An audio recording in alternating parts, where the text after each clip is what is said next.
আসসালামু আলাইকুম। 20 days Excel চ্যালেঞ্জের আজকের এই ছোট্ট ভিডিওতে আমরা মূলত এক্সেল শর্টিং এবং ফিল্টারিং নিয়ে কথা বলব। যদিও আমরা যখন লার্জ স্কেলের ডাটা নিয়ে কাজ করব তখন এই ফিল্টারিং এর বিষয়গুলো চলে আসবে। তবুও শর্টিং সম্পর্কে বেসিক ধারণা দেওয়ার জন্য আজকের এই ভিডিওটি। তো প্রথমেই আমরা আমাদের ওয়ার্কশিটে কিছু ডাটা নিয়েছি। তো এখান থেকে আমরা মূলত শর্টিং করব। প্রথমেই আমাদের যে সেলসম্যান এবং সেলস প্রাইস এই টেবিলটি রয়েছে, এখানে যেকোনো এক জায়গায় আমরা ক্লিক করব। দেন হোম থেকে আমরা চলে যাব শর্ট অ্যান্ড ফিল্টার এই অপশনে। এই ড্রপ ডাউনে ক্লিক করার পর এখানে মূলত আমরা 3টি অপশন পাবো। Sort is smallest to largest, sort is largest to smallest এবং কাস্টম শর্ট। প্রথমেই আমরা দেখব মানে ছোট থেকে বড় কিভাবে সাজায়, মানে অ্যাসেন্ডিং আকারে।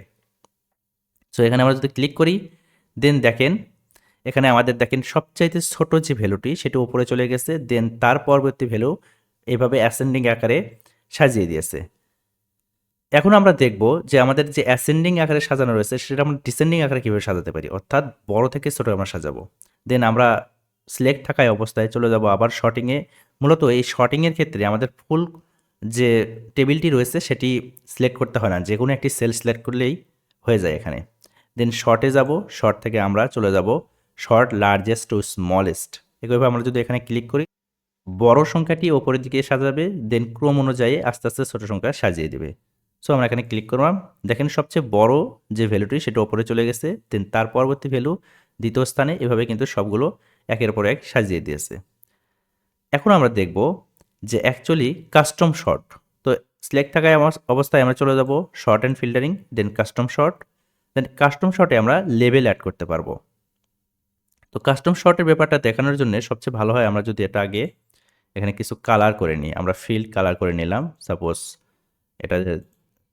দেন এটা দিয়ে দিতেছি আমরা ইয়েলো, দেন আমরা এটা দিয়ে দিতেছি রেড। দেন যে কোনো এক জায়গায় আমরা এখানে ক্লিক করব, তারপরে যাব sort and filter, then custom short.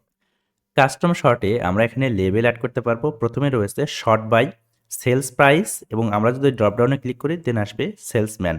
অর্থাৎ আমরা এখানে দুটি কলাম নিয়েছি, দুটি কলাম এখানে কিন্তু অ্যাড হয়ে গেছে। আমরা যতগুলো কলাম নিব সেইগুলো কলাম এখানে অ্যাড হবে। তো আমরা সেলস প্রাইসটা রাখবো, অর্থাৎ সেলস প্রাইস অনুযায়ী আমরা সাজাবো।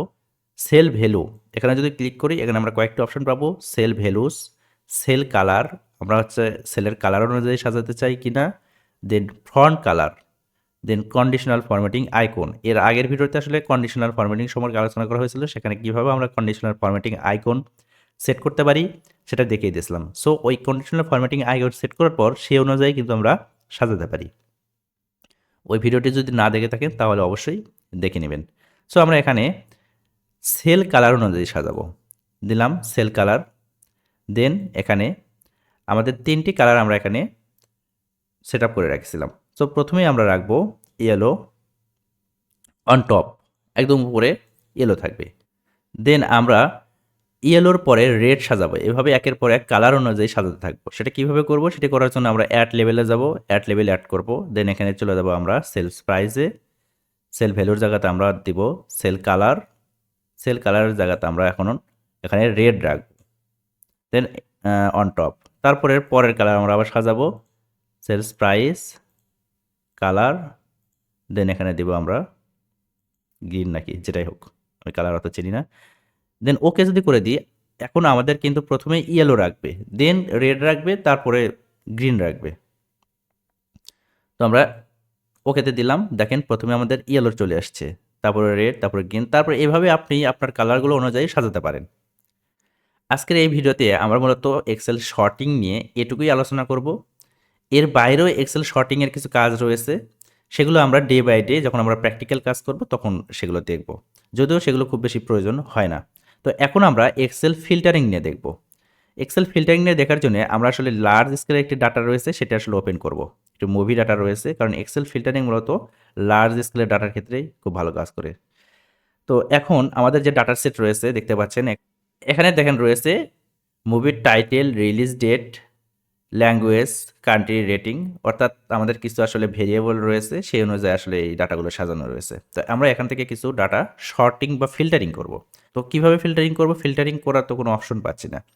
তো যে কোনো ডাটা সেট থেকে আমরা যদি কোনো কিছু ফিল্টার করতে চাই, সেক্ষেত্রে আমরা প্রথমে যেতে হবে ডাটাতে যাওয়ার পর দেখেন এখানে ফিল্টার অপশন রয়েছে। আমরা যখন ফিল্টার অপশনে ক্লিক করে দিব, তখন আমাদের যে ভেরিয়েবল রয়েছে সেগুলোতে আসলে ড্রপ ডাউন অপশন চলে আসবে। দেখুন এখানে টাইটেল রয়েছে, টাইটেলে কিন্তু কোনো ড্রপ ডাউন অপশন নেই, অর্থাৎ আমরা এখান থেকে ফিল্টারিং করতে পারছি না। আমরা যখন ডাটাতে যাব, দেন ফিল্টারে ক্লিক করব, এখন দেখেন প্রতিটি ভেরিয়েবলের সাথে আমাদের কিন্তু এই ড্রপ ডাউন অপশন চলে এসেছে। আমরা এখন খুব সহজেই ফিল্টার করতে পারি। তো আমরা প্রথমেই দেখব অ্যাকচুয়ালি ল্যাঙ্গুয়েজের ক্ষেত্রে আপনাদের দেখালে সুবিধা হবে। ল্যাঙ্গুয়েজের উপরে ক্লিক করার পর দেখেন অনেকগুলো অপশন এসেছে, অর্থাৎ এই ল্যাঙ্গুয়েজের উপর এই মুভিগুলো তৈরি হয়েছে। ইংলিশ মুভি রয়েছে, আরবিক রয়েছে, ব্রোস্টানিয়া রয়েছে, ড্যানিশ রয়েছে। সো এখান থেকে আমরা ফিল্টার করব যে শুধুমাত্র ইংলিশ মুভি যেগুলো সেগুলো আমাদেরকে যেন দেখায়, অথবা শুধু জাপানিজ মুভিগুলো। তো আমরা এখান থেকে অ্যাকচুয়ালি সিলেক্ট অলে ক্লিক করব, অর্থাৎ এখানে সবগুলো আমাদের চেক আউট করা ছিল, আমরা আনচেক করে দিতেছি। এখন আমরা যে ল্যাঙ্গুয়েজের মুভিটি দেখতে চাই সেটা আমরা এখান থেকে সিলেক্ট করব। সো আমরা মনে করেন চাইতেছি যে শুধুমাত্র আরবিক মুভিগুলো দেখব। সো আরবিকের উপর ক্লিক করলাম, দেন ওকেতে দিব।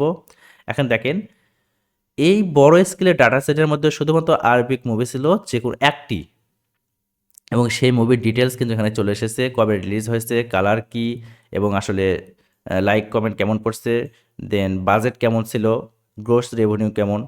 সো এভাবে কিন্তু খুব সহজেই আপনি ফিল্টারিং করতে পারেন। তো এখন আমরা দেখব যে কমেডি মুভি কোনগুলো ছিল। তো আমরা আবার আমাদের ডাটা সেটে ব্যাক করতেছি। দেন এখন আমরা জেনরিতে যাব। জেনরিতে যাওয়ার পর এখানে যদি ড্রপ ডাউনে ক্লিক করে দিই, তো আমরা দেখব কমেডি কোথায় আছে। আমরা প্রথমে সবগুলো আনচেক করে দিব, আনচেক করে দিলাম, দেন কমেডি সিলেক্ট করলাম। সিলেক্ট করার পর যদি আমরা ওকে দিই, এই মুভিগুলো শুধুমাত্র কমেডির উপর তৈরি করা হয়েছে। দেখেন এখানে শুধুমাত্র কমেডিগুলো সিলেক্ট হয়েছে। আমি যদি একদম শেষ পর্যন্ত দেখাই, এই জেনরির যে কলামটি রয়েছে সেটার এখানে শুধুমাত্র কমেডি মুভিগুলো রয়েছে। ঠিক একইভাবে আপনি রিলিজ ডেট অনুযায়ী ফিল্টার করতে পারবেন, ছবির টাইটেল অনুযায়ী ফিল্টার করতে পারবেন। আমি যদি টাইটেল অনুযায়ী ফিল্টার করে দেখাই, এখানে সবগুলোর মুভির টাইটেল চলে এসেছে। যে আমি আনচেক করে দিব, দেন শুধুমাত্র দেখব যে এই মুভির আমাদের কালার কি, জেনরি কি, অথবা ল্যাঙ্গুয়েজ কি, কোন কান্ট্রির। সো এই মুভিটা শুধু দেখব। সো ওকেতে দিলে শুধুমাত্র সেই মুভিটাই আমাদের চলে আসলো। এভাবে খুব সহজেই কিন্তু আপনারা লার্জ স্কেলের ডাটা সেট থেকে ফিল্টার করে করে আমাদের যে আসলে অ্যাকচুয়াল যে জিনিসটি লাগবে বা যে ভ্যালুগুলো লাগবে সেটা আমরা কিন্তু বের করতে পারি। সো আশা করতেছি আজকের ভিডিওতে মূলত এক্সেল শর্টিং এবং ফিল্টারিং নিয়ে বেসিক একটি ধারণা পেয়েছেন। আমরা এই বিষয়গুলো দেখব, কারণ এই ফিল্টারিংটা আমাদের পরবর্তীতে কাজে লাগবে যখন আমরা লার্জ স্কেলের ডাটা নিয়ে প্র্যাকটিক্যাল কাজ করব। সো সে পর্যন্ত ভালো থাকবেন, সুস্থ থাকবেন। আসসালামু আলাইকুম।